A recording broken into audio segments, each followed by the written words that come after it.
Let's now make our application actually do something when we click on the check button.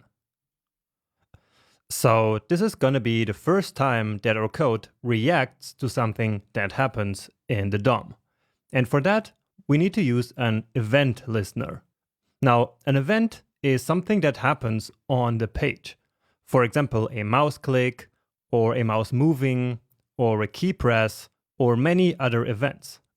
Then, with an event listener, we can wait for a certain event to happen and then react to it. So let's try it out now. And let's actually start by getting rid of this code, because this has actually nothing yet to do with the application. But now we will actually start developing the application step by step.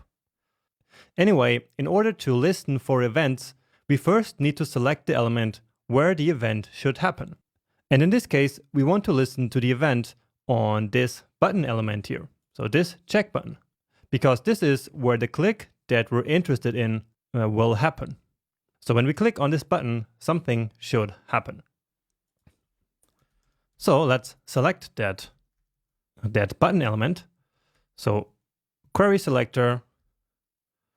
And then once more, we need to go ahead and grab the class name of this button.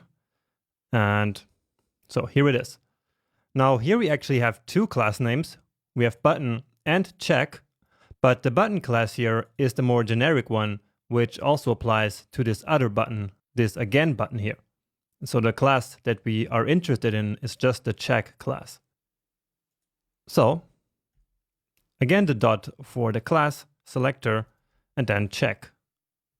And so this will select the button element itself.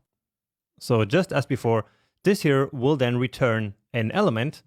And now on that element, we can call the addEventListener method. So add event listener.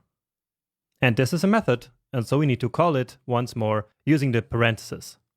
Now, there are actually multiple ways to listen for events in JavaScript, but using this addEventListener method is the best one and also the most used one.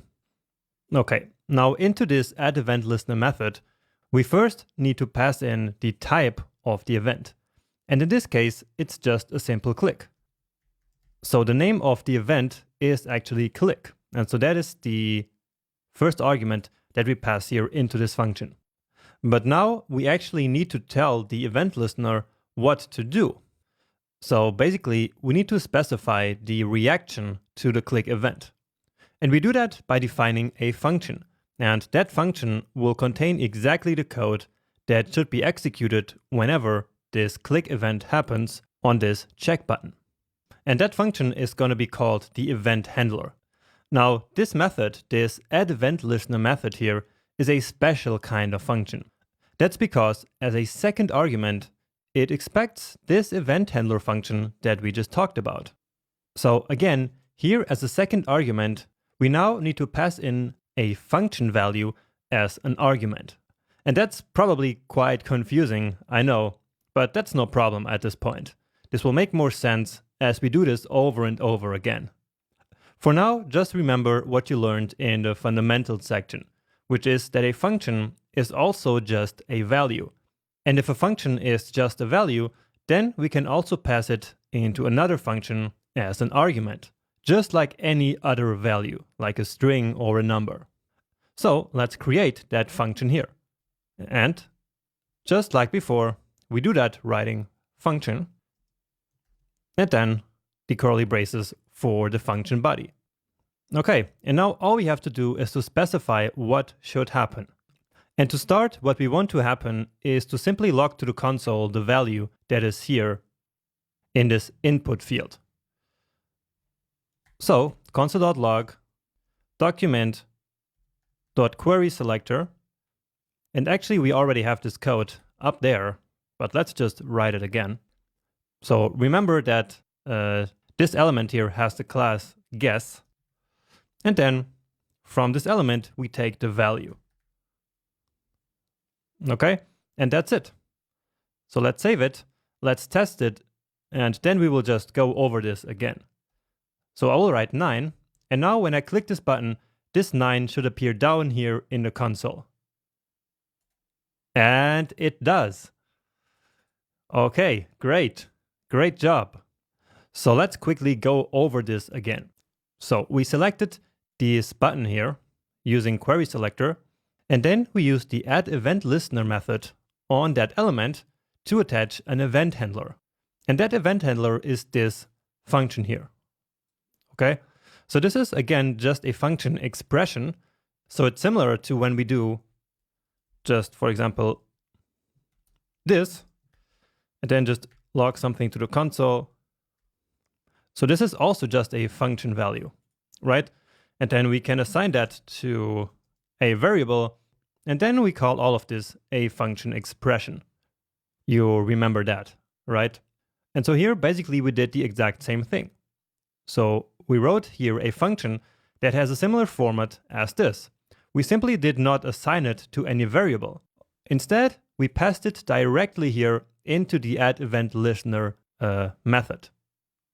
So as a first argument, we had the name of the event that we're listening for, which is a click. And then as a second argument, we have this function value. And this function simply contains the code that we want to execute whenever the event happens. Also, note that we do not call this function here anywhere, right? We only define the function here and then pass it into the event handler. But it is the JavaScript engine who will call this function as soon as the event happens. Okay, that's important to understand. So again, this function will not be called immediately once this script here is executed. This function will only be called as soon as the event happens. And you can also see that here in the code because, well, we don't call the function anywhere using the parentheses, right? And so, yeah, again, we're just really passing it into the add event listener function. So this works just fine now. Let's try here another number. So now we get 99. And of course, we can also do some DOM manipulation here. For example, let's just, grab this piece of code here and paste it here as well. Give it a save. And now when I click this here, not only the value from this input field will get logged to the console, but also this message here will change. So the text content of this element. So you see, correct number and now 22. Now, of course, this has nothing to do with the game yet. So I just wanted to show you that, but let me get rid of this actually. But now let's actually start to slowly build up the game. So in the real game, when we click on this button here, of course, this number from this input field will have to get retrieved. So let's start with that. And so we already did this here, but instead of just logging it to the console, let's actually save it into a variable. So const guess and then equal this. Okay. And now let's log it to the console just so we see it. And so this should now do the exact same thing, but we first stored that value into a variable and then we log it afterwards. All right. Now remember how I said in the fundamentals section that usually whenever we get something from the user interface, for example from an input field, it usually always is a string. So let me show that to you here now. So again, we use the type of operator that we already learned before. And now when I put this here, we indeed get a string.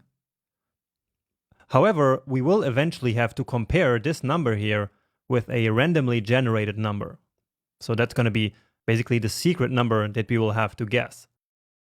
And so if we want to compare numbers with numbers, we need to first convert this string to a number.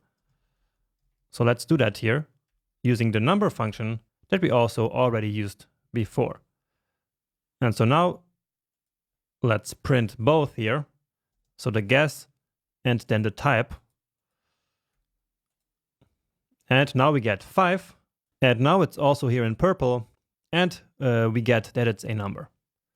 And now let's start to implement the game logic here a little bit. But just the simplest case, which is the case that there's actually no guess. So usually in an application like this, which has an input value from the user, the first thing to do is to check if there actually is a value. And if there is no value, well, then we can print something to the console as a response. So we can say if there is no guess. And let me actually show you how that would look like. So if I click on the button now, indeed we get 0. And 0 is a falsy value. Okay, and so guess here in this logical context of the if-else statement will be false. So that's what we learned in the fundamentals section, right? So any value that is here in this condition part will always get evaluated to a Boolean. And so since this guess is 0 in this case, and 0 is a falsy value, it will be converted to false. But we want something to happen whenever this is false. And so here we actually want a true value, right? And so we simply use the negation operator to then invert this Boolean from false to true. And so in this case, we can then print some sort of message here to our message field or message element. And so let me again go ahead and copy it from here because we already did that before. So let's say no number, and then as always an emoji here. Let's do this one, or actually it's more like forbidden. So that's the one I used. Let's save it. And so now whenever I click this button, let's check it, then indeed we get no number. Okay? So again, this works because 0 is falsy, and so guess here is false now. But then we use the not operator to convert it to true, and like this, we can then make this block of code execute. Because remember, it only executes whenever this whole condition here is true. Okay, and so with this, we implemented the first scenario. So again, usually the first scenario is always to assume that there is actually no input. And then we need to respond to that somehow. Now, in the next video, we will then implement all the other scenarios. For example, where this guess here is actually correct, so where it's equal to the secret number. So we will have to generate that secret number then and compare it to the guess. But let's leave that to the next video.